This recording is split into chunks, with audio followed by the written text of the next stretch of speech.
Vous avez une super idée de jeu vidéo, mais vous ne savez pas comment l'organiser?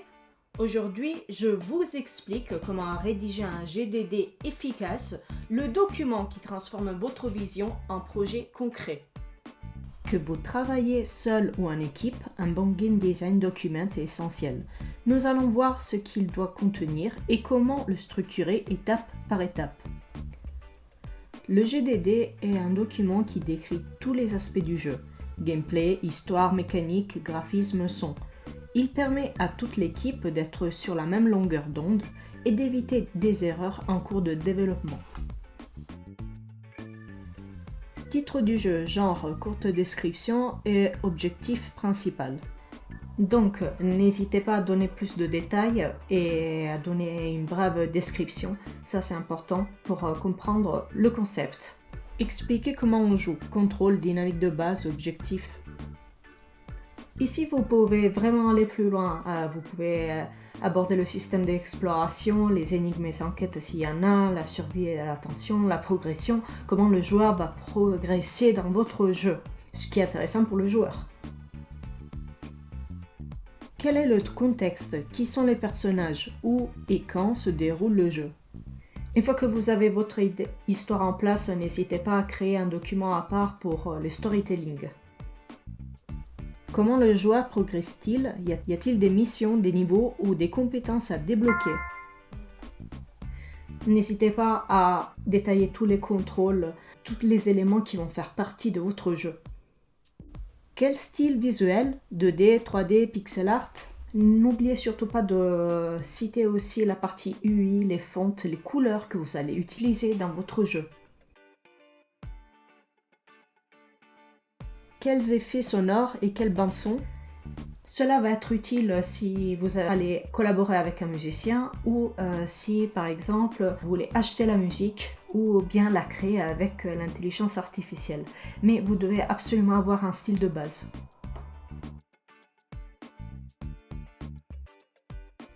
Quel moteur de jeu? Quel plugin ou framework? Donc dans ce cas-là, on utilise un Unreal Engine, mais vous pouvez très bien partir par Unity, par un framework ou programmer tout à partir de zéro. C'est comme vous voulez, mais c'est important un peu lister tout ça pour comprendre quel logiciel et quel moteur de jeu vous allez utiliser. Quel est le public cible? Y aura-t-il des achats intégrés, de la publicité? Souvent, c'est une partie assez transcurée, celle-ci. Moi-même, je l'ai fait au départ. En fait, c'est toute la partie qui va faire partie du marketing. Donc, il faut définir le public cible absolument. Et le modèle économique. Comment je vais vendre mon jeu? Est-ce que ça va être sur Steam? Est-ce que ça va être sur Android? Quel modèle économique? Donc, avec la pub, sans pub, avec des achats intégrés. Donc, à vous de choisir tout ça, parce que c'est très important aussi. Voici un extrait de GDD de mes projets pour vous montrer comment appliquer ces concepts en pratique. Du coup, on va voir comment j'ai travaillé le GDD de Fogreach Shadow Whisperers. Donc, comme vous voyez, ça c'est un exemple d'un GDD sur lequel je suis en train de travailler. Il y a ces 77 pages et évidemment, comme je vous ai déjà dit, on commence par l'histoire, le gameplay avec les mécaniques, signer feedback. Et si vous ne savez pas ce que c'est normal, peut-être que je vous l'expliquerai dans une prochaine vidéo. Les conditions de win et game over, le modèle D3C, les récompenses et tout ça. Donc ça, c'est des caractéristiques principales pour le jeu. Après, en ce qui concerne les inspirations, comme vous voyez, on peut s'inspirer de plusieurs choses, que ce soit des séries, des livres ou des films, des jeux vidéo. Donc là, je me suis inspirée par exemple de la série Nosferatum. Nosferatu, c'est une série qui est sortie sur Amazon Prime il y a quelques temps déjà et qui s'inspire du film de 1922, Nosferatum.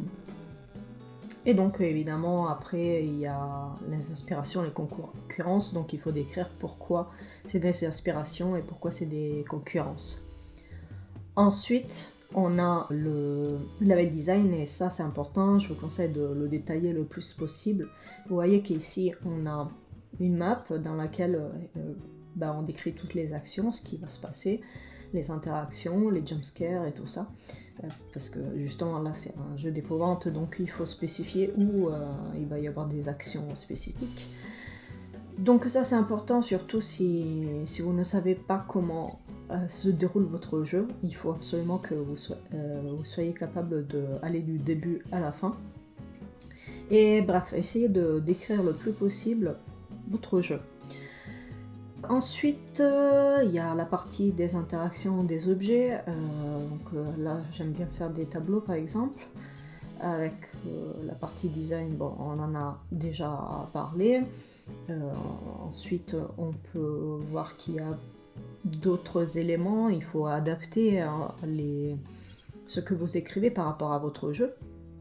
Et les personas, que c'est les personnes types qui pourraient jouer à votre jeu vidéo. Donc vous pouvez faire une description d'une personne type qui aimerait jouer à votre jeu et pourquoi. Donc ça c'est voilà, le GDD de Fogritch qui est actuellement sur Steam en présentation et je vous conseille de décrire tout votre jeu, parce que ça peut arriver aussi que vous ne travaillez plus tout seul mais aussi en équipe, et donc là vous avez vraiment besoin de décrire le tout. C'est mieux en anglais certes, parce que vous pourrez aussi travailler avec des personnes à l'international.